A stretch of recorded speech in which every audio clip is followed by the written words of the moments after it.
자, 이제 수학은 아까 말씀드린 것처럼 사실 수학에는 다양한 모습이 있어요. 수학이라고 해서 다 수학은 아니에요. 똑같은 게 아니에요.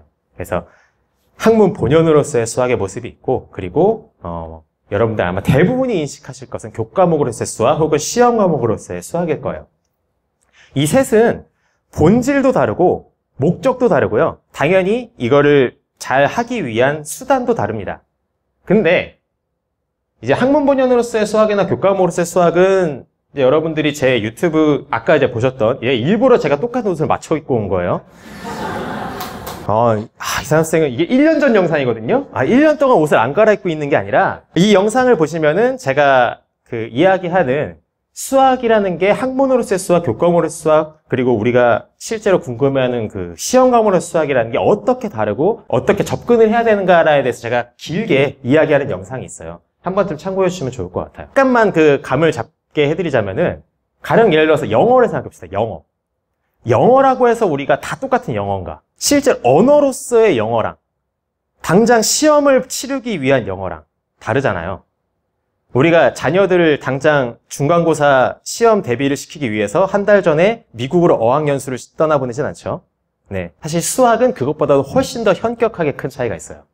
그래서 한 번쯤 이 영상을 꼭 봐주시는 걸 추천을 드립니다. 오늘은 아마 여러분들께서 가장 궁금해하실 오늘 강연을 통해서 무슨 얘기를 듣고 싶을까? 10중 8구 이거죠. 어떻게 하면은 우리 아이의 성적이 올라가나요? 약간 소결론부터 내리고 가도록 할게요. 수학 성적은요, 결국 자습할 때 올라요.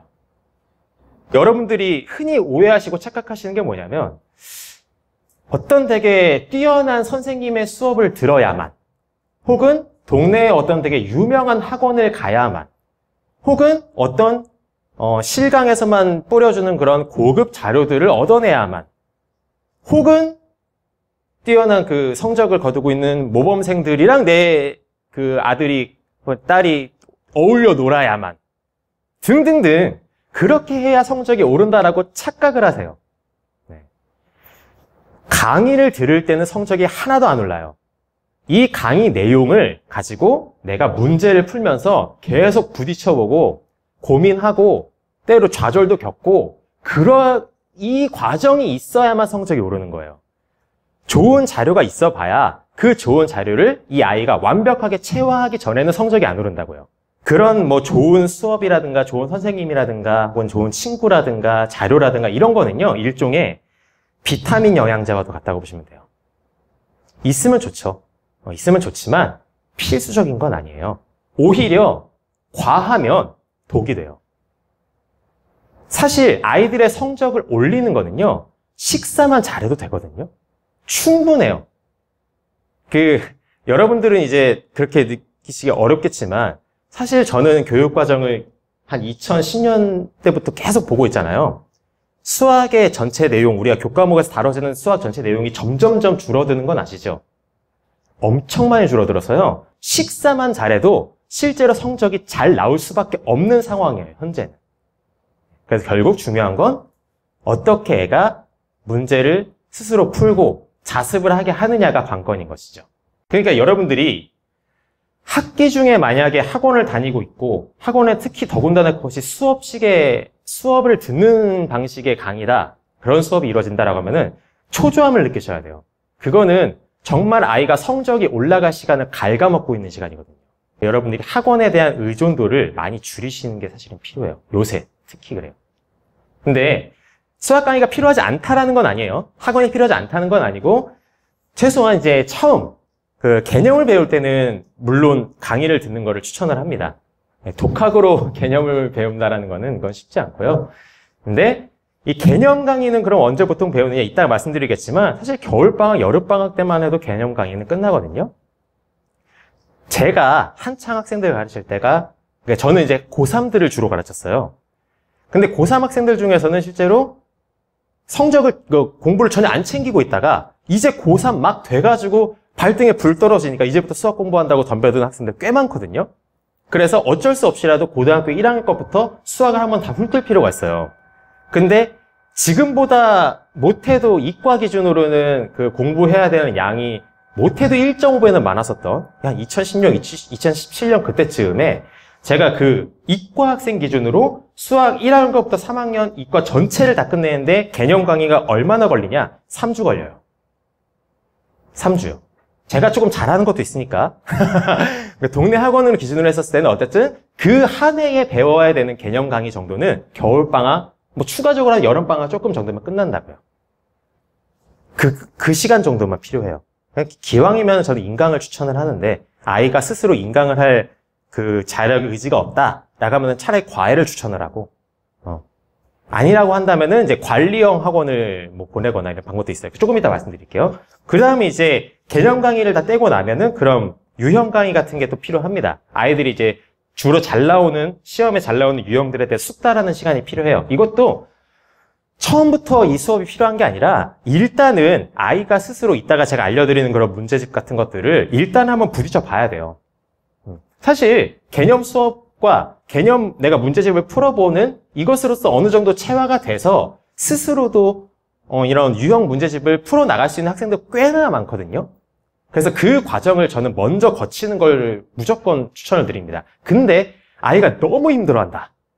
한 일주 해봤는데 도저히 답이 안 나온다. 그러면은 이제 과외 같은 걸 알아봐야죠. 자, 과외를 말씀드리는 이유는 동네 학원들은 다들 아시겠지만 이 아이에만 포커스가 맞출 수 없잖아요. 무조건 비효율적일 수밖에 없어요. 수업이. 근데 이제 뭐 친구들 만나고 교우 관계 때문에 억지로 학원을 다니는 것도 있겠지만 꼭 그런 학부모님들 계세요. 아, 거기에 애들이 공부 잘하는 애들이 많다. 그래서 거기서 우리 아이들 막 어울리게 하고 싶다. 자신의 자녀가 공부를 잘하잖아요. 얘가 가는 곳에 따라와요.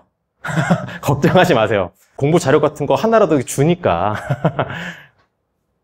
이거는 고3 학생들 대상으로, 여기 이제 고3 학부모님은 안 계시죠? 고3 학부모님 혹시 계시나요? 고3 학부모님 있으시면 손 들어 주실래요? 없죠? 아, 있으세요? 고3 같은 경우는 오늘 강의가 살짝은 소외가 될 수 있어요. 네.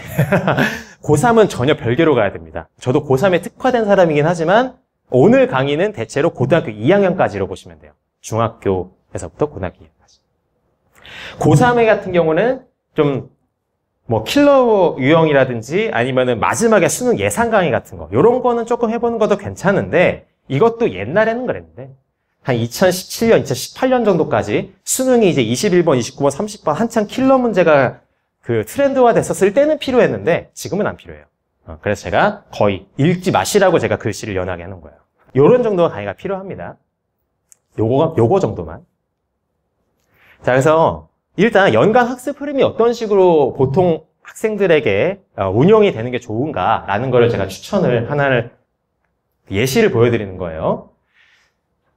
일단 1, 2월에 한창 이제 개념 선행을 해야 되는 시기죠. 그래서 그 해에 학습해야 할 과목들 선행 개념 학습을 한 다음에 그리고 1학기, 이 1, 2월 때 사실상 1학기에 필요한 그런 유형 학습이 들어가야 돼요. 근데 요즘 학생들 같은 경우는 선행을 막 몇 년씩 일찍 해가지고 이거는 선행을 하나도 안 된 학생 기준인 겁니다. 오늘 제가 일부러 그 기준으로 말씀드릴 거예요. 여러분들 안심하시라고. 이렇게 해도 충분히 된다라는 스케줄 말씀드리려고. 1, 2월에는 하고 3월에는 이제부터 꾸준히 레벨업을 해야 되는 시기죠. 스스로. 많이 문제 풀어보고 머리도 이제 깨져가면서. 보통 이제 중학교는요, 요새 여러분들 보시면은 지필 평가 안 하는 중학교들도 있거든요. 여러분들 자녀들도 아마 그런 학교들 있을 거예요. 지필 평가를 아예 안 보는 학교도 있어요. 수행 평가로만 모두 처리하는. 혹은 보는 학교 중에서 기말고사만 보는 학교도 있거든요. 네, 근데 그럼에도 불구하고 대다수의 아직 중학교들은 중간고사, 기말고사를 유지하고 있고 어차피 고등학교 가면은 지필평가를 무조건 필수적으로 해야 되니까 그러니까 중학교 때부터 설령 우리 애가 다니는 학교는 지필평가가 없다 하더라도 어느 정도 이 리듬은 익힐 필요가 있다는 거죠. 이 리듬 정도는. 이 시기 때는 한번 평가를 하는 거 익숙해져야 돼요. 안 그러면 고등학교 때 적응 못해요. 네. 고등학교는 사실 지필평가가 거의 대부분이기 때문에 결국에는 해야 됩니다. 그래서 요 리듬을 제가 말씀드릴 거예요. 이때 4월 보통 말쯤에 중간고사를 치는데 이 전까지가 시간이 많잖아요. 그래서 이때 1학기를 어느 정도 끝내놓고 중간고사 이후에는 이제 기말고사 바로 대비를 들어가야죠. 그리고 6월 끝나고 7월 때에 이제 방학하면은 7월 기말고사 딱 끝나고 나면은 그때부터는 바로 2학기 그 대비가 들어가야 됩니다. 그래서 1, 2월 달에 이전 겨울방학 때 어느 정도 개념은 한 학년치에 대해서는 선행을 어느 정도 해놓은 상태에서 이때는 복습을 하는 거죠. 예. 아, 2학기 때 맞아 이런 게 있었어. 그 개념 복습을 하고 유형학습에 들어가서 8월에는 또 열심히 레벨업해서 9월에 중간고사 치고 끝나면 바로 기말고사 대비 들어가서 12월 보통 초쯤에 기말고사가 있죠. 기말고사 다 치르고 그 기말고사 치고 나면 보통 12월 중순쯤 되면은 바로 내년 거를 또 대비를 들어가야죠. 예. 이렇게 이제 보통 한 해의 스케줄이 흘러간다라는 거. 혹시 질문 있으십니까? 그때 물어봐 주세요.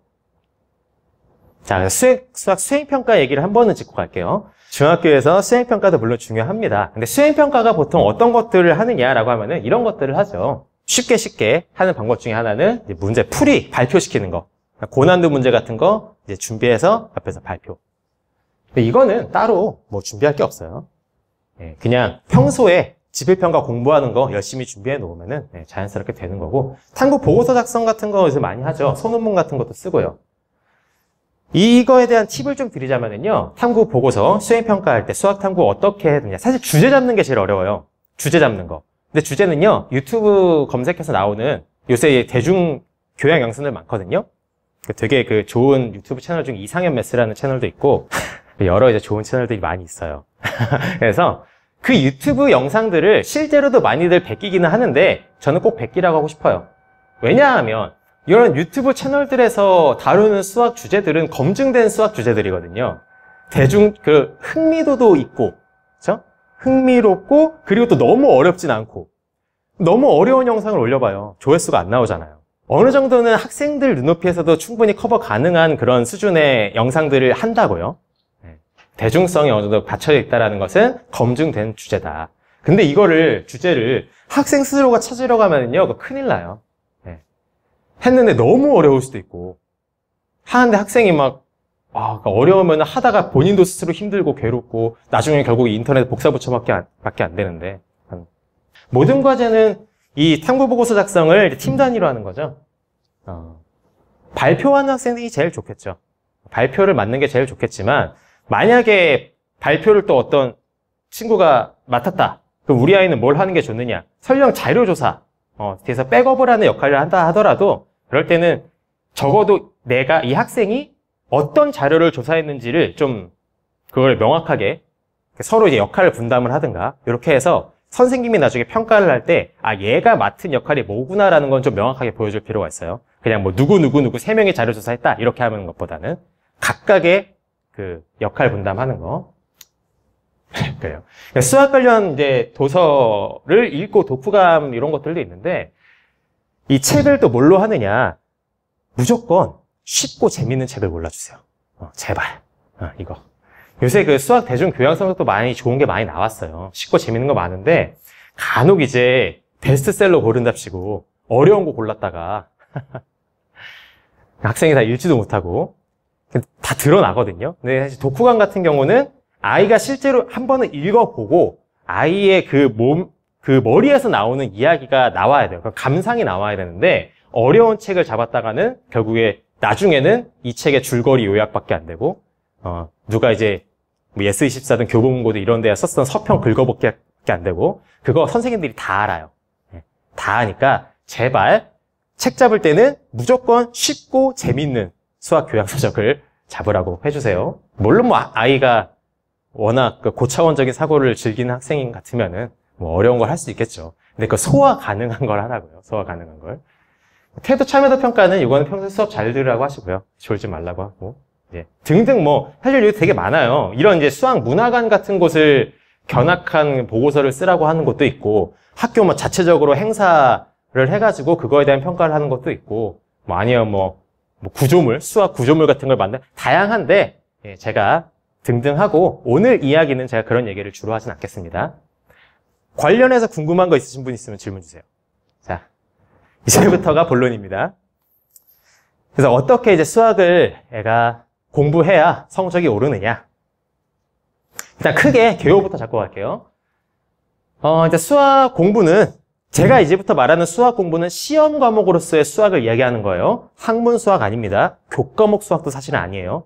오로지 시험을 잘 치르기 위한 수학을 저는 이제부터 얘기를 하는 거예요. 일단 개념학습부터 시작을 하죠. 근데 개념학습 같은 경우는 뭐 2회독 정도, 어떤 문제집 하나 잡았을 때 그 문제집을 2번 정도는 회독을 해라. 근데 그 회독이라는 거를 어떻게 해야 되는지를 제가 이후에 말씀드릴게요. 회독이 그냥 무작정 처음부터까지 다 보라는 게 아니에요. 처음엔 당연히 처음부터까지 다 봐야 되겠지만. 그 다음에 이제 유형학습을 해야죠. 적어도 시험에 주로 나오는 그런 유형을 내가 몸에 익힘으로써 그와 비슷한 문제가 시험에 출제됐을 때 내가 굳이 생각을 거치지 않고 반사적으로 몸에서 나올 수 있게. 그래서 시간을 최대한 단축시킬 수 있게 훈련이 되어야 되겠죠. 툭 치면 나올 수 있도록. 한 3, 4회독 정도 권장합니다. 사실은 5, 6회독까지 가도 돼요. 이게 되게 중요한 과정이고 그 이후에 하는 게 이제 혼합유형 형태로 시험 형태로 모의고사를 푸는 거죠. 당연한 얘기 하는 거 아니냐. 당연한 얘기이죠. 자, 개념학습부터 하나하나 좀 짚어보도록 할게요. 또 많은 분들이 오해하시는 거. 개념은요, 강의를 듣는다고 해서 되는 게 아닙니다. 늘 말씀드리죠. 문제를 풀어야만 비로소 학습이 되는 겁니다. 개념은, 그러니까 그런 학생들이 있어요. 어떤 인강 틀어놓고, 더군다나 배속으로 틀어요. 1.5배 틀어놓고, 그냥 보는 거예요. 보고 나서, 아, 다 봤다. 그 다음 강의. 문제 푸는 것도 막 봐요. 이해되네. 이해되네. 저렇게 푸는 거구나. 다 봤다. 그렇게 해서 쫙 다 보고 이래도 하나도 안 된 거예요. 시간 버린 겁니다. 예, 차라리 그 시간에 잠을 자지. 예, 그러면 정신이라도 멀쩡한데. 그렇게 하면 안 돼요. 반드시 개념은 쉬운 문제들부터 풀어나가야 돼요. 예, 1 더하기 1부터 시작을 해야 돼. 그 정도까지는 아니더라도 그 쉬운 문제부터 조금씩 내가 풀어나가는 문제의 레벨을 높이는 것이지.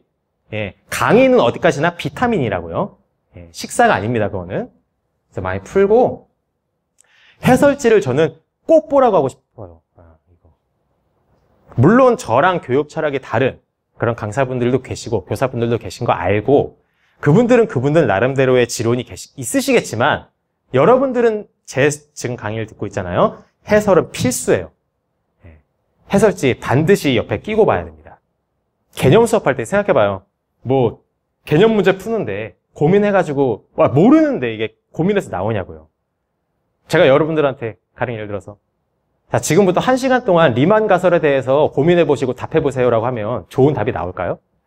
뭔지도 모르는데 뭘 고민해서 뭐가 나와요. 그렇죠? 봐야 된다고요. 해설지. 해설지는 매 문제마다 이걸 어떻게 풀어야 된다라는 걸 알려주잖아요. 그렇죠? 일찍이 학생이 해설지를 벗삼아서 공부하는 습관이 들어야 돼요. 네. 강의를 듣는 거는 그거는 부차적인 거고. 그리고 강의를 활용할 경우에는 이제 보통 강의 교재가 하나 있잖아요. 그러니까 그 강의 교재에 그것도 풀어야 되고, 근데 하나 정도는 더 풀어야 돼요. 개념 때. 자기가 그 외에 별도 문제집 하나 골라서 또 풀어야 되고, 만약에 독학으로 한다, 저처럼 독학으로만 한다라고 할 때는 한 2개 정도 시간이 좀 여유가 있으니까 푸는 게 좋겠죠. 여기에서 질문 있으십니까? 훈육을 해야죠. 너 그러면 안 된다. 그거는 뭐 훈육을 해줘야죠. 네. 그러니까 고집이죠. 근데 고집이 밥 먹여주진 않죠. 물론 이제 그 해설지랑 멀어져야 되는 단계가 있어요. 그건 좀 이따 말씀드릴 거예요. 그거는 개념 다 하고 어느 정도 빈출 유형에 대해서 체득이 되고 이후에 고난도를 풀어나갈 때 그 과정에서는 해설지를 안 봐야죠. 문제 하나 갖고 하루 왼종이라고 하거든요. 그게 도움이 돼요. 근데 개념 단계에서는 아니라는 거예요. 그건 틀렸어요. 그건 틀린 공부 방법이에요. 또 질문 있으십니까? 야, 그 회독이라는 게 뭐 처음부터까지 다 보는 게 아니에요. 좀 이따가 그 회독하는 방법 말씀드릴게요. 네, 또 말씀드릴게요. 네, 이거 바로 말씀드릴 겁니다. 그래서 자, 그 어떻게 이제 그 개념 학습 이거 개요예요. 그래서 실질적으로 이제 어떻게 이루어지느냐 이런 거를 푸는 거예요. 개념 학습이라는 거, 개념 문제집이라는 거는요. 이런 문제집, 제가 조금 이따가 이런 것들이 이제 그런 문제집류들이에요. 예. 이런 문제집들을 이제 가서 고르면 되는 건데 이렇게 돼 있어요. 그럼 요거를 풀려고 하는데 모르겠다. 그럼 해설을 보라는 거죠. 해설에서 이거 어떻게 푸는지 알려주잖아요. 그렇죠? 그러면 이거 보면서 아 이거 이렇게 푸는 거구나. 그 다음 문제 사실상 똑같죠. 그러니까 이건 뭐냐면은 훈련 체득하는 과정이거든요. 젓가락질을 이론으로 보는 것과 이걸 내가 계속 하면서 이제 그 체득하는 과정 있죠. 그거 연습하는 거예요. 그래서 언젠가는 이제 이게 잡히게. 근데 이게 이 문항수가 아이가 뭔가 체득이 충분히 안 됐다 싶으면 아까 말씀드린 것처럼 하나 정도 문제집을 더 풀 수도 있고, 네. 마찬가지로 여기도 얘는 이제 다항식의 덧셈, 얘는 다항식의 뺄셈. 이것도 풀고 모르겠으면 해설지 한번 들춰보라는 거죠. 그 다음에 해설 덮고 다음 거를 보고서 아까 했던 거랑 비슷한 요령으로 해보고, 또 안 되면 또 보고, 그 다음에 다시 또 와서 그 다음 거 보고 그 다음 거 보고 이런 식으로 언젠간 돼요, 이거. 근데 이거를 해야 돼요. 이걸 안 하면 안 돼요. 아이가 결국에는 이거를 자기 손으로 풀 수 있는 그거가 돼야 돼요. 아까 말씀드린 것처럼 아무리 좋은 강의를 듣고 해도 안 돼요. 결국엔 내 손으로 되는 순간이 오게 돼야 돼요. 이런 이제 문제 스타일을 말하는 것이고요. 이제 이거를 꼭 말씀드리고 싶어요. 요새 이제 학생들 중에 태블릿 같은 거 갖고 다니면서 거기다가 문제집 PDF 넣어가지고 공부하는 학생들이 있어요. 추천하지 않습니다. 왜 제가 추천하지 않을까요? 계속 왔다 갔다 들춰볼 수가 없거든요. 그게. 해설지를 옆에다 놓고 해야 되는데, 사실. 해설지를 펼쳐놓고 있는 게 아니라, 이렇게 바로바로 이제 펼쳐서 볼 수 있게 해야 되잖아요. 근데 PDF 이걸로 하면은 이 효율이 엄청 떨어져가지고, 안 좋아요. 그리고 이제 또 실제로 내가 그 서점 가서, 아까 이제 말씀드린 것처럼 이런 것들, 개념 문제집들을 쫙 다 뽑아놓고 아이 보고 고르라고 시키세요. 너가 풀고 싶은 거로 골라. 그럼 이제 아이가 뭐 디자인이랑 이런 걸 보고 문제집 두께 보고 이러면서 고를 거 아니에요. 그 와중에서도 애정이 생기거든요. 그렇게 해서 푸는 게 좋다고요. 회독에 대해서 제가 그 뒤에서 조금 더 자세하게 다루겠지만 1회독 때는 당연히 다 풀어야겠죠. 근데 이제 이 문제집에다가는 항상 틀린 것만 체크를 하고 맞는 거 동그라미 하나 해놓고요. 나중에 2회독이라는 것은 틀린 것만 다시 보는 거예요. 틀린 것만 다시 보는 거.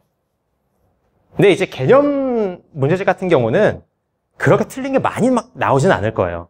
이렇게 하다 보면은 처음 거 몇 개 틀려도 개념 학습은 사실상 한 2회독 정도면 충분하다. 한 문제집을 2회독 정도 하고 이걸로 부족하다 싶으면 한 문제집 정도 더 정도 1, 2회독 정도면 충분하다. 그러고 이제 바로 유형으로 넘어가야죠. 또 시간이 또 촉박하니까. 자, 그래서 유형의 학습에 대해서 또 이야기를 할 건데 유형서도 좀 이따 보여드리겠지만 되게 다양한 문제집, 오히려 이제 그 주류 서점에서는 대부분이 유형서예요. 그래서 종류가 되게 많아요. 근데 문제집을 고를 때 적당한, 얇은 건 안 되고요. 두꺼운 건 더 안 됩니다. 그러니까 시간 내에 못 해요. 그래서 적당한이 중요한데 이 적당한이라는 거는 뭔 기준이냐? 이후에 제가 말씀드릴 계획을 세워서 실제로 감당할 수 있는 수준이어야 되는 거예요. 학생이 감당할 수 있는 수준. 그 감당할 수 있는 수준이라는 것은 제가 이따가 계획을 어떻게 세우느냐, 수학 공부 계획 세우는 법을 말씀드리면서 말씀드릴게요. 하여튼간 적당한 양이 중요하다라는 거. 그리고 아까 제가 개념서 같은 경우는 동시에 2권 정도 해도 괜찮다 했잖아요. 그렇죠? 독학할 땐 2권, 그리고 강의를 낄 때는 강의 교재 하나에다가 추가적으로 하나, 그걸 동시에 보라고요. 동시에 보는데 유형서 볼 때는 꼭 1권씩만 봐요. 절대 2권 잡지 말라고요. 하나를 가지고 계속 우려먹는 거예요. 계속. 어차피 시중에 나와 있는 대부분의 유형서들이 다 비슷해요. 그게 문제만 더 많이 볼륨을 키우느냐 적게 하느냐 그 차이지 그 안에 수록되어 있는 문제 퀄리티는 대부분 비슷하거든요. 그래서 그냥 하나만 잡아도 돼요. 근데 다만 그 하나를 잡고 다회독을 해서 이 문제집에 있는 문제는 내가 다 씹어먹겠다는 마인드로 계속 해야 되는 거예요. 네. 이 문제집에는 제가 적어놓은 것처럼 적어도 여기서 95% 이상은 이제 다 풀게 될 수 있을 때 졸업을 해야지.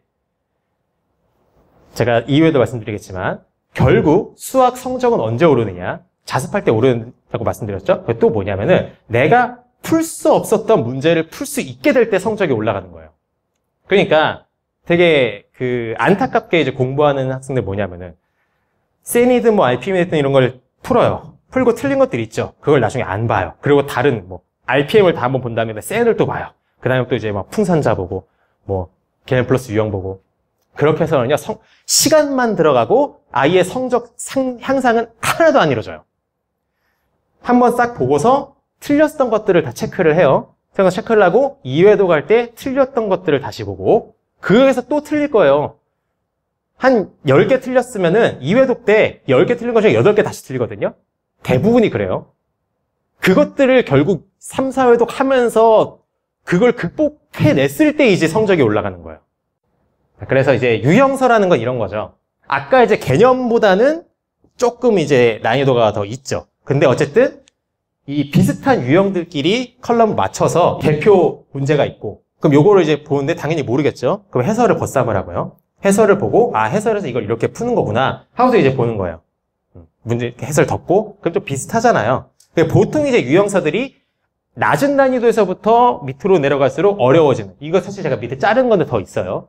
그래서 낮은 난이도에서부터 어려운 걸로 점진적으로 가는 그런 방식으로 보통 돼 있는 거가 많고, 그런 교재를 푸는 거를 권장을 해요. 풀고서 틀린 거는 체크를 해놔야 되겠죠. 보통은 RPM 많이 보죠. RPM이 요거는 조금 이제 이 위에 약간 해설지처럼 위에 있어버리니까 선생님들 중에서는 이거 싫어하시는 분들도 계시고, 센 같은 경우는 또 이 위에처럼 요런 게 없거든요. 센을 보통은 많이들 보는데 저는 학원에서 RPM을 안 시켰어요. 개인적으로. 왜냐하면 RPM이 더 문제량이 적거든요. 어차피 다 회독해야 돼요. 어차피 다 회독해서 이 문제집을 아까 말씀드린 것처럼 95%는 씹어 먹어야 된다고요. 근데 센이 문제의 양이 더 많아요. RPM보다. 근데 센도 뭐 괜찮습니다. 할 수만 있으면. 학생들이 보기에 뭐 버거운 문제량이 아니라 치면. 자, 그래서 이제부터 회독에 대한 얘기를 좀 해볼게요. 유형학습부터는 다 회독이 중요하니까. 첫 회독 때는 제가 써놨죠. 해설지는 친구다. 해설지를 벗삼아서 모르면은 보고서 이 해설을 보면서도 아이의 문해력도 높아지고 실제로 수학이란 그 텍스트를 읽는 것도 훈련이 되고 정말 좋은 거거든요. 이 학습이 스스로. 저는 이제 제 교육과는 그렇습니다. 그리고 제가 써놓은 것처럼 문제집은, 여기 문제집은 첫 회독 때는 뭐 쓰면 안 돼요. 나중에 2회독 할 때 그게 다 참고가 되잖아요. 하나도 안 좋아요. 그래서 문제집 깨끗하게. 그리고 이제 연습지에다가, 그 연습장에다 푸는 거죠. 연습장에다 풀고 정답과 오답만 체크를 하는 거예요. 그래서 바로 못 푸는 문제가 많을 수 있죠, 당연히. 근데 제가 이제 아이들 교육할 때는 한 10문제 중에서 한 7문제 정도 모른다. 그것까지는 정상 범주예요. 만약에 이게 너무 어렵다. 그러면은 좀 더 쉬운 레벨의 유형서를 보면 돼요. 그러니까 제가 이렇게 적어놓은 것처럼 저는 70이라는 건 일종의 하나의 기준인데 학생의 스트레스의 정도에 따라 다르죠. 학생이 난 너무 힘들어 라고 하면 조금 더 쉬운 레벨의 유형서를 보게 해야죠. 네. 근데 어쨌든 쉬운 레벨이라고 해서 그러면 내가 이거 하고 빠르게 다른 거로 넘어가야 되냐, 그게 아니라 어떤 유형서든 간에 하나 잡고 그거 95% 돌파하면 사실 수학적인 실력은 많이 상승하거든요. 그러니까 하나라도 잡고 아이의 눈높이에서 할 수 있는 수준, 7%는 일종의 기준이라고 보시면 됩니다. 근데 이것보다 많이 높으면은 한 10개 하는데 그중에 9개는 모르겠다. 다 해설 봐야 된다. 그러면 쉬운 거 갈아가야죠. 근데 또 반대로 한 10개 중에서 한 7개를 풀어버리네? 그것도 문제예요. 그럼 조금 레벨 높은 걸 봐야 돼요. 그러니까 아까 말씀드린 것처럼 결국 못 풀던 문제를 풀게 돼야 실력이 올라간다고 말씀드렸죠.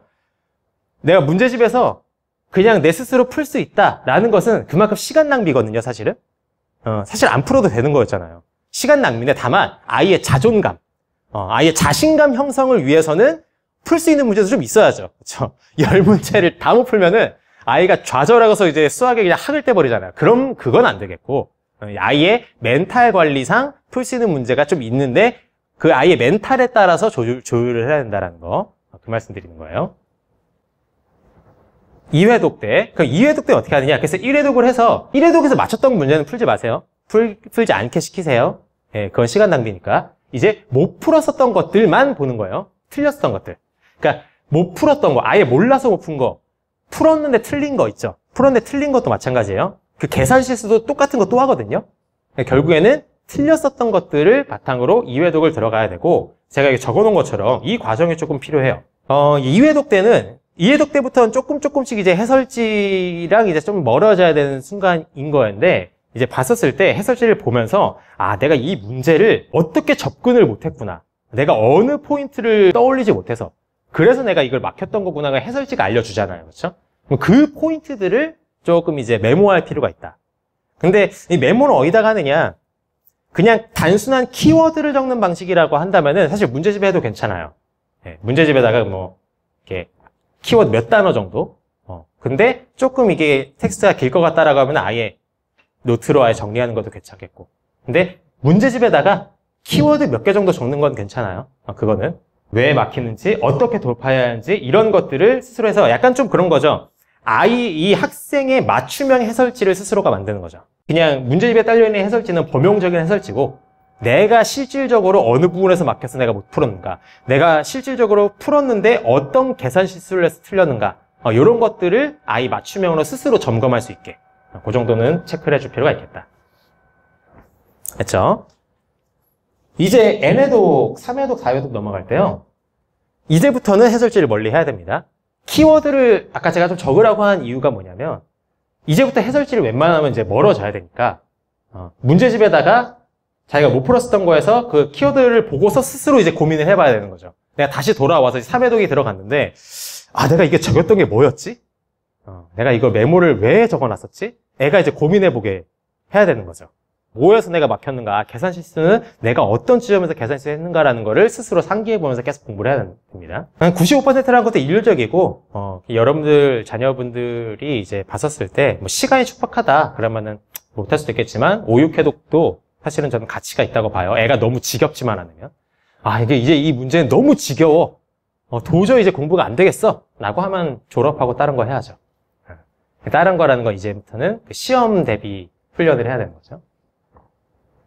질문 있으십니까? 당연히 채점은 같이 해야죠. 한 바닥 정도 기준으로 해보시면 좋을 것 같아요. 여기서부터 여기까지 한 바닥 풀고 나서 채점하고. 근데 이제 처음부터 막힌다. 그럼 해설을 보죠. 해설을 보고서 하는데 체크는 해놔야 되겠죠. 틀린 거로 체크를 해야죠. 근데 이제 딱 개념부터 봤었을 때, 이거 모르겠어. 해설을 봤어. 그래, 체크를 했잖아요. 근데 그 다음 거는 이제 풀린다. 라고 풀고, 그렇게 해서 풀고, 근데 이제 얘들은 나중에 채점 대상인 거죠. 여기 그 다음 유형 갔는데 여기 봤는데 모르겠어. 그럼 해설지 보고 이것도 체크해 놓고 이제 해서 한 바닥 정도 다 지나가면 이제 체크가 되지 않은 것들에 대해서는 또 정답지 보면서 오답 체크를 해야 되겠죠. 그런 식으로 이제 그 범위를 한번 싹 다 훑으면 그게 1회독이죠. 그래서 2회독 때는 체크됐었던 것들을 다시 다 보는 거죠. 네. 또 질문 있으십니까? 그쵸. 이제 저 때도 정석이라든가, 그쵸, 개념 원리라든가, 막 있었는데, 제가 말하는 이 개념학습이라는 건 문제입니다. 철저하게.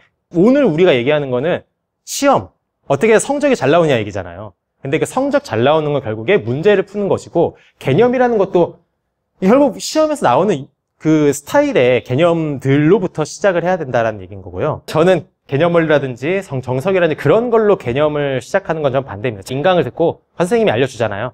개념 교재 있잖아요. 그거 하고 개념 교재 풀고 이런 걸로 아이들이 평소에는 훈련을 해라. 선생님이 말씀하시는 거 듣고. 네. 그러면은 바로 이어서 또 공부해 봅시다. 그래서 이 정도면은 이제 그 다음 단계로 넘어가도 되겠다라고 하면은요. 이제 그 다음 단계라는 게 뭐냐면 이제 시험 형태, 이제 혼합 유형을 공부하는 거죠. 사실 유형 문제라는 것도 아까 봤었던 RPM이니 세니니 이런 것들도 실제로 시험에서 나오는 스타일의 문제들이거든요. 그런데 이제 다만 뭐냐면 그런 문제집들은 훈련하기 좋게 이 유형들을 계속 패턴 삼아서 몸에 익히기 좋게 배열을 해놓은 것이고 실제 우리가 시험 볼 때는 이것들이 막 섞여서 나오잖아요. 예. 그래서 이제부터는 그게 섞여 있는 걸 본다는 것이지 문제의 난이도가 뛴다 그거랑은 달라요. 그리고 이제 그런 것도 있죠. 애초에 모의고사 형태로 나오는 것들도 있어요. 그럼 시간 재는 훈련도 해야 되는 거죠. 예. 학교들마다 20문제 50분 안에 푼다. 고등학교 같은 경우는. 그러면은, 한 문제당 몇 분씩은 풀어야 되는구나. 그러면 이제 문제를 실제로 풀 때도 어느 정도 시간을 재가지고 푸는 거. 그 훈련해야 되는 거죠. 그래서 꼭 시간 체크를 하자. 그래서 이런 것들이 이제 그런 문제집 스타일인 거죠. 아까처럼 돼 있는 것이 아니라 여러 개가 이제 여러 유형들이 혼합되어 있는 거. 근데 이런 훈련을 하기에 좋은 문제 소스들이 어떤 것들이냐면은 사실 저는 강추하는 게 이거 교과서예요. 네. 교과서들마다 대단원 평가 다 있거든요. 그래서 제가 아버지한테 중학교 때 했다 했잖아요. 저는 교과서 그때 당시 8종 아버지께서 그걸 다 구해 오셔가지고 이 교과서가 그 안에 개념 연습하기는 안 좋아. 유형 연습하기도 안 좋아요. 다만 각 대단원별로 통합된 문제 소스들이 잘 돼 있어요. 교과서에도 있고 사실 학생이 선생님이랑 친하다면 선생님한테 교사용 지도서 소스 좀 달라고 해도 좋고요. 교사용으로 나온 그 형성평가라든가 이런 것도 아주 잘 돼 있거든요. 근데 교과서만 사실 잘 봐도 그 아이가 보는 학교에 있는 교과서는 당연히 거기에 있는 문제는 꼭 봐야 되겠지만 뭐 한두 개 정도 더 교과서 그 대단원 평가 부분만 좀 학습해 보는 거 좋습니다. 그리고 이거 저는 또 강조드리고 싶어요. 학교별 기출. 요새는 이제 학교들에서 그 기출했었던 그 시험 문지들을 올려요. 사이트들에다가 공개 보통 해놓거든요. 근데 그게 만약 공개가 안 돼 있는 학교다라고 하면 좀 암흑의 루트를 좀 이렇게 하시던가, 뭐 땡땡 닭 뭐 알죠? 뭐 그런 데들 하시던가 그런 거는 이제 좀 입수를 하시는 게 좋습니다. 무조건 그 학교에서 약간 학교들마다 되게 이제 본인들만의 스타일이 있는 선생님들도 계시고, 그러면 약간 시험 스타일을 조금 익혀둘 필요는 있기 때문에 이 기출은 꼭 훈련해야 됩니다. 그 나머지 이런 것들은요, 물론 뭐 필수로 하시는 분들도 있지만 오히려 저는 부차적으로 봐요. 일단 교과서랑 학교의 기출이 저는 우선이라고 보고요. 근데 이제 뭐 학교에서 애초에 부교재로 잡아서 뭐 블랙라벨이 부교재다. 그럼 해야죠. 그러니까 학교에서 부교재로 잡은 건 당연히 해야 되겠지만 일단 요 위에 것들을 우선순위로 했으면 좋겠다. 질문 있으십니까? 여기에 대해서. 자, 그러면 이제 어떻게 아이가 그 계획을 세워가면서 나에게 맞는 문제집 그 양 같은 거를 어떻게 조절해야 되느냐 그런 얘기를 좀 해보도록 할게요. 일단 아까 말씀드린 것처럼 처음 이제 개념 단계 혹은 유형 단계, 그 유형 단계가 지나갔으면은 그 다음 시험 연습 단계, 그 단계에 큰 세 단계가 있잖아요. 그 세 개의 단계에 맞는 그때 시기별로 문제집을 골라야죠. 저 같은 경우는 이제 시험이 끝났다. 그럼 서점부터 갔어요. 저는 제가 학생 때 이제 그 중간고사 끝났다. 그럼 바로 그날 어차피 공부 안 되거든요. 시험 끝난 날은 공부가 안 되기 때문에 근데 그냥 놀아버리진 않았고 저는 시험 끝난 날은 공부가 안 되니까 그날은 서점을 가서 이제 바로 대비할 문제집을 골랐죠. 그리고 계획 세우고 그러고 자고 다음날 계획을 세우면서 내일부터 공부해야겠다라는 이제 마음이 좀 올라오거든요. 그 다음날부터 공부하고. 여기 아이들 되게 싫어하겠는데 이런 얘기는. 네, 그렇게 공부해야 돼요. 잘하길 바래요. 끝내야 하는 이제 기간을 정해야 돼요. 문제집을 골랐으면은. 그 다음에 그 기간에 따라서 해야 할 분량이 설정이 되죠. 그래서 제가 이제부터 예시를 하나 들어보도록 할게요. 학생이 예비 고등학교 1학년이라고 가정을 합시다. 그래서 선행이 하나도 안 된 상태예요. 선행을 전혀 안 했어요. 그래서 이제 1월, 2월 때 개념, 그 해에 대한 개념을 선행을 한 상태다. 학원에 뭐 인강을 들었든. 이제부터, 이제 3월부터, 이제 2월 말이라고 칩시다. 그래서 3월부터 이제 유형학습에 들어가게. 사실 이거 조금 늦은 거예요. 자, 아까 말씀드린 것처럼 2월 달 중에 사실 유형학습이 들어가는 게 좋아요. 2월 중에 들어가는 게 좋은데 조금 늦어서 3월부터 유형이 시작됐다. 가정하고 문제집은 RPM을 선택했다고 해보겠습니다. 그래서 이제부터 3월부터 유형학습을 어떻게 하겠느냐라는 계획을 세우는 거. 일단 이 학교의 시험 기간을 보니까 4월 28, 9, 11 이렇게 시험 기간이었다고 쳐볼게요. 시험을 대비하기 위해서 본격적으로 이 중간고사 특화된 시험 대비를 언제부터 들어갈 거냐? 4월 7일부터 들어가 본다라고 해보는 거죠. 4월 7일. 통상 내신을 잘 챙기는, 그러니까 최상위권 학생들 같은 경우는 보통 3주 정도 잡아요. 근데 너무 이제 그게 좀 안 됐다 하면 2주로 하기도 하는데 보통 3주 정도는 여유를 두는 게 좋습니다. 그래서 이 3주 기간 동안에는요, 수학 공부를 하면 안 돼요. 학생들이 수학만 시험 치는 게 아니잖아요. 그렇죠? 그러니까 그 시험 과목이라는 것은 기본기로 시험을 보는 과목이 있고 암기로 시험을 보는 과목이 있어요. 그렇죠? 기본기로 시험을 본다는 것은 아시는 것처럼 평소에 내공을 쌓아 놓은 상태에서 그 상태에서 뭐 특별하게 막 이제 이후로는 뭐 족보 이런 거 조금 보는 것이지 기출로 보는 것이지 그때 내 실력을 성장시킨다면 늦은 거예요. 그러니까 여기 이 학생 같은 경우는 3주 잡아놓고 이 전까지 수학은 끝낸다라는 마인드인 거예요. 이제 7일부터는 다른 과목도 공부해야죠. 보통 이제 기본기로 시험 치는 과목이 뭐냐라고 하면 수학은 무조건이고요. 수학은 그냥 기본기예요. 사실상. 그리고 국어 조금이고요. 영어 조금. 조금이라고 말하는 거는 국어 같은 경우는 비문학 정도. 비문학은 평소에 좀 풀어두는 게 좋아요. 영어 같은 경우는 독해랑 듣기, 그리고 단어 외우기.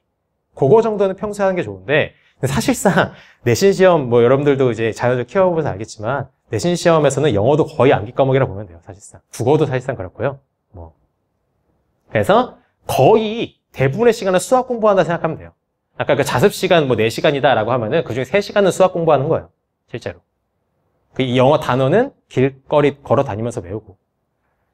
네, 우리 학생 여러분들. 저는 수학여행 가서도 단어 외웠어요.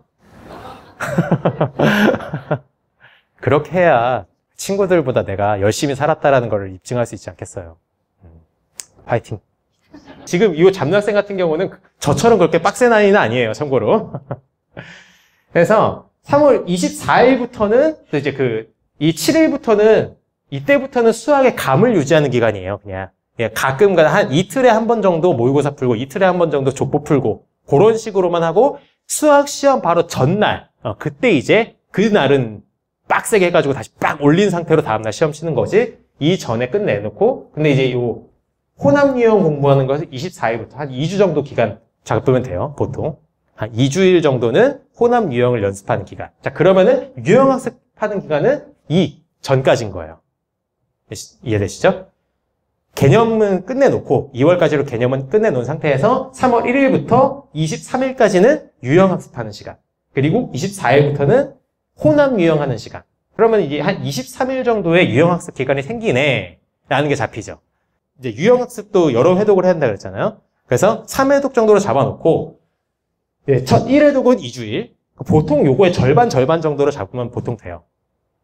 왜냐면 맞았던 거 이제 다 하는 거고. 그래서 이제 눈에 또 익숙해지니까 이제 그때부터는 그냥 절반 정도의 그 계획 정도를 보통 세우시면 된다고 봐요. 그래서 2주, 1주, 3일 뭐 요 정도를 하면은 그러면 24일이다. 중간고사 시험 범위가 이 학교에서는 이렇게 다항식에서부터 여러 가지 방정식이라고 해보겠습니다. 참고로 많은 거예요. 이거는 이제 그 학교들 중에서 조금 이제 빡센 학교들 시험 범위를 보통 이렇게 잡는데 보통 이것보다 2차 함수 정도로 하는 게 보통 대부분이긴 한데 좀 극한의 상황을 제가 좀 줘본 거예요. 개념 선행도 안 돼 있었고 시험 범위도 많고 자 그래서 이제 다항식부터 여기 이 범위까지의 RPM 그러니까 아까 봤었던 그 유형 문제들 있죠. 그 유형 문제를 싹 다 문항수를 세보니까 3유 3문항이더라. 그러면은 이제 하루에 몇 개씩 푸는 게 나오죠. 그렇죠? 요걸 세고 난 다음에 제가 나누기 18을 했어요. 왜 나누기 18이냐면은 2주일이 14일이잖아요. 근데 요거는 평일이랑 주말이랑 공부 자습 시간이 다르잖아요. 주말은 평일에 2배 정도가 확보가 되니까 일주일이 9일로 체크를 하는 거죠. 7일에다가 플러스 2일. 이해되시죠? 그러면은 9일에 2주 하니까 18일이 되는 거고. 그래서 이 363문항을 18일로 나눠봐요. 그러면 대략 20.1666 뭐 이런 식으로 나오겠네요. 그러면 이제 조금 반올림 올려쳐서 21문항. 근데 뭐 이 학생이 나는 깔끔하게 25문항씩 하겠어 라고 하면 조금 더 여유롭게 진행이 되는 것이고. 그러니까 이 문항수가 너무 많으면 안 된다고요. 두꺼운 문제 잡으면 안 되는 이유가 그거예요. 다회독이 사실 중요하기 때문에. 사실 3회독으로는 조금 모자랄 수 있어요.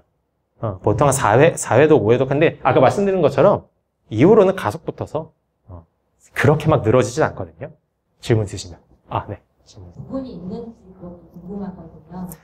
그러니까 경시나 약간 좀 이제 그 특화 중학교, 고등학교 입시를 원하시는 분들 같은 경우는 좀 결이 다르죠. 일반적인 제가 스케줄을 말씀드리는 거고, 이 내용은 사실은 기본 깐다라고 생각하고, 거기에 플러스 알파를 한다라고 생각하는 게, 그게 오히려 속편하실 거예요. 그래서 힘들죠. 힘든데, 근데 저는 이제, 초등학생들은요, 미리미리 선행하고 막 이렇게 문제 풀고, 그것보다는 책이랑 많이 좀 친해져라. 저를 얘기하는 게. 저도 이제 제 조카들이 초등학생이에요. 그냥 늘 그러죠. 책을 많이 읽으라고, 책을. 초등학교 때는 텍스트랑 친해지는 거. 폰이랑 이런 거 좀 멀어지고, 좀 이렇게, 다양한 소설이 됐든, 옛날에 우리 시기 같으면 먼 나라, 이웃 나라 같은 만화책들도 있잖아요. 그런 식으로 뭔가 만화책이나 이런 식으로 다양한 그 교양들을 아이가 책을 통해서 보는 훈련을 하는 게 전 더 중요하다고 보지, 뭐 중학교 개념 선행을 하고 그거는 별로 중요하다고 생각하지 않고, 다만 추가적으로 어떤 입시나 이런 걸 원하신다라고 하면은 그거에 맞춰서 초등학교 때 할 필요는 있겠지만 이런 것도 중학교 때부터 한다 생각하시면 되고. 넘어가겠습니다. 이렇게 해서 시험 계획 세우는 거 어떤 방식으로 세우는지 대략 감은 잡으셨죠? 이런 식으로 지도를 해주시면 되고. 자, 이제 오늘 그 타이틀이 그거였잖아요. 우리 아이 교육 위에 써져 있죠, 위에. 플랜카드. 딱 한 가지. 추린다가 뭘까?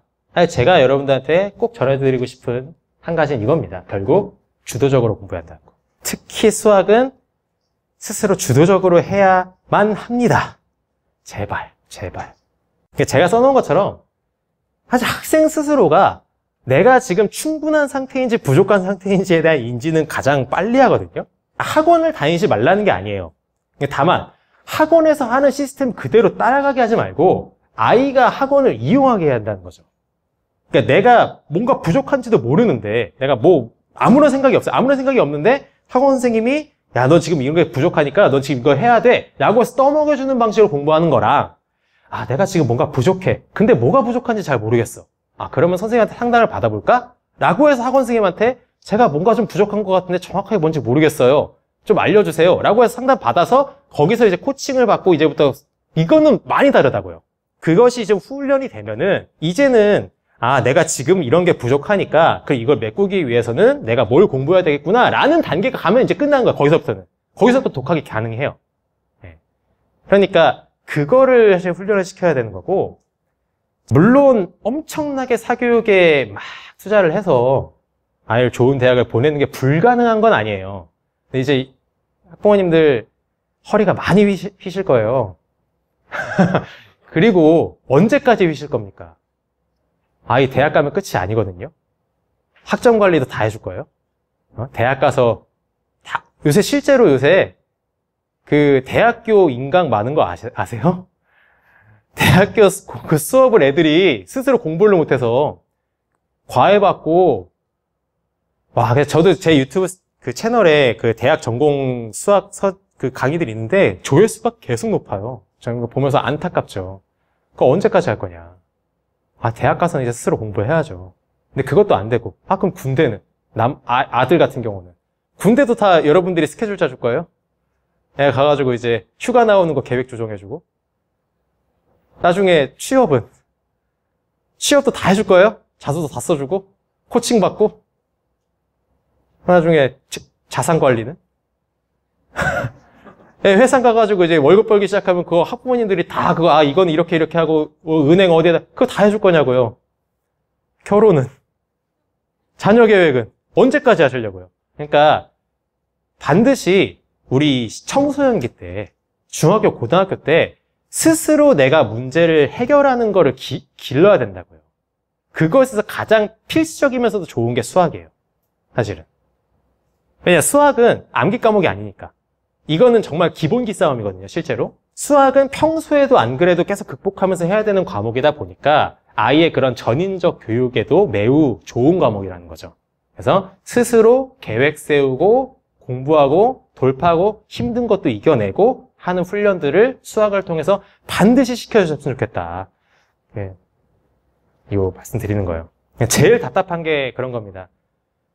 학부모님도 아이에 대해서 어떻게 공부시켜야 될지 방향성이 없고 그냥 학원에다 맡겨버리는 거. 그럼 학부모님들도 계속 불안하실걸요? 계속 흔들리시고 설명회 가실 때마다 아, 이 말도 맞는 거고 저 말도 맞는 거고 여러분들 스스로 그 고민도 많이 해보시고 해야 한다는 거. 그래서 제가 부모의 역할 적어드렸죠. 어떻게 하면 제가 오늘은 여러 소스를 알려드린 거예요. 사실 여러분들 개개별적인 아이들은 여러분들이 가장 잘 아실 거라고 저는 믿어요. 평소 대화 많이 하시고 어떻게 하면 내 아이가 주도적으로 공부를 하게 할 수 있을까 고민을 많이 좀 해보셨으면 좋겠어요. 무작정 학원에 데려가서 맡기지 마시고요. 네. 이렇게 좀 많이 소통하시고 그리고 공부하는 습관이 사실 정착되면은요 적어도 고2 때까지는 학부모님들의 역할이 없어요. 네. 저도 제가 독학을 했고 저희 어머니께서는 또 피아노 학원 하시면서 사실 제가 어떻게 공부하는지 잘 모르셨거든요. 네, 근데 잘해요. 이렇게 습관만 잘 잡히면. 그때부터는 스스로 하는 거지. 뭐 부모가 딱히 뭐 따로 뭐 알아봐주고 할 거 없어요. 다만 고3 때는 이제 좀 부모님이 정보 같은 거 좀 알아줄 필요가 있어요. 네. 아이가 그 스스로 하기 너무 바쁘니까. 고3 때는 안 그래도 수능 대비도 해야 되지, 내신도 그 마지막 3학년 1학기 내신이 정말 중요하니까 그것도 챙겨야 되지. 또 뭐 자소서 뭐 바쁘니까, 여러분들께서 조금 이제 자녀들의 방향에 맞는 그런 진로, 탐색 같은 것들 좀 해주실 필요가 있겠죠. 근데 이것도 마찬가지예요. 당연히 대다수의 학생들, 저도 학생들 많이 가르쳤지만, 넌 어디로 진학하고 싶냐라고 하면요, 요새 애들은 거의 대부분 몰라요. 내가 뭘 좋아하는지도 모르고, 내가 어느 쪽으로 가고 싶은 건지도 몰라요. 대부분 그래요. 근데 거기서 떠먹여주지 마시고, 이걸 스스로 아이들이 좀 파악해 볼 수 있게 유도를 해주셔야 되는데, 제가 그래서 영상 올린 게 있거든요. 옛날에. 이거 벌써 몇 년 전 영상인지 잘 모르겠지만, 이제 그런 학생들이 저도 워낙 많아서, 얘네들한테 이런 좀 지도가 필요하겠구나. 적어도 내가 내 적성을 파악하는 방법. 그리고 내가 적어도 실패하지 않게 대학의 방향을 정하는 방법. 그런 것들에 대해서 제가 이제 알려주는 영상이에요. 요거 정도는 여러분들께서 한번 보시면 좋겠고, 나중에 애가 고3 되면은 꼭 한번 보였으면 좋겠어요. 네, 뭐 댓글들, 여러분 못 믿으실까봐.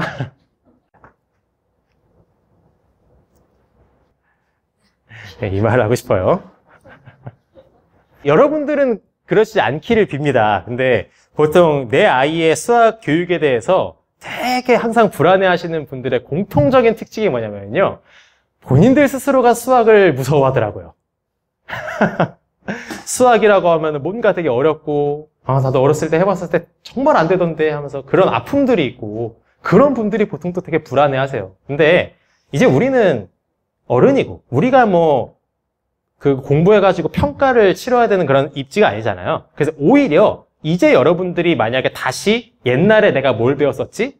애가 지금 배우는 게 뭐지? 라는 거를 교과서를 한번 들춰보신다든가 하시면은 완전 새롭게 또 느껴지실 거예요. 물론 옛날에는 두뇌가 말랑말랑했다 치면 지금은 우리가 경험이 많잖아요. 살아오면서 삶의 다양한 것들을 보고 경험이 있다 보니까 이 경험 상태로 아이들이 읽는 교과서나 이런 걸 보면은 더 많은 게 보이실 거예요. 그래서 이때 이런 걸 배웠구나. 좀 공부해 보시면 좋겠어요. 요새 또 이제 어른들이 읽기에 좋은 교양 도서도 워낙 많아서, 서점 한번 가보셔도 좋고, 유튜브에 또 검색해 보시면은 재밌는 영상도 많거든요. 초등부 수학 다시 공부해 보시는 거 좋고. 그래서 베스트는 여러분들이 아이들이랑 수학이랑 소통해 된다면 그게 베스트거든요. 너 지금 로그 들어봤니? 하면서. 그 로그가 어떻게 나왔는지 알아? 애는 또 이제 문제 푸느라 모르는데, 이렇게 나왔던 거야? 하면은 아이가 이제 부모를 보는 눈빛이 달라지죠. 그래서 여러분들은 수학에 공포심을 갖지 않는 분들이 되기를 바랍니다. 오늘 준비한 강연을 여기서 마치도록 하겠습니다. 선행을 거의 안 시키고 있고, 한 학기만 다시 시키고 있었거든요. 왜냐면, 경기 그래도 돼요. 그래도 돼요. 역량이 된다면 당연히 하는 게 좋죠. 미리부터 시험 대비가 가능하고. 그럼 당연히 더 그것이 더 많은 시간을 내신에 또 집중할 수가 있게 되고, 무조건 좋을 수밖에 없죠. 다만, 아까 말씀드린 것처럼 선행을 할 때 강의를 듣는 게 아니라, 말씀드렸죠. 선행을 할 때 문제를 푸는 거예요. 학원에 가가지고, 우리 이제 학원에서 고등학교까지 고1 거 다 수업 다 진행합니다. 그게 아니라, 애가 실제로 문제를 풀어서 최소한 거의 문제집에 있는 문제들을 어느 정도 풀 수 있는 상황을 얘기하는 거죠. 그런 식으로 선행을 하는 거는 저는 추천을 드려요.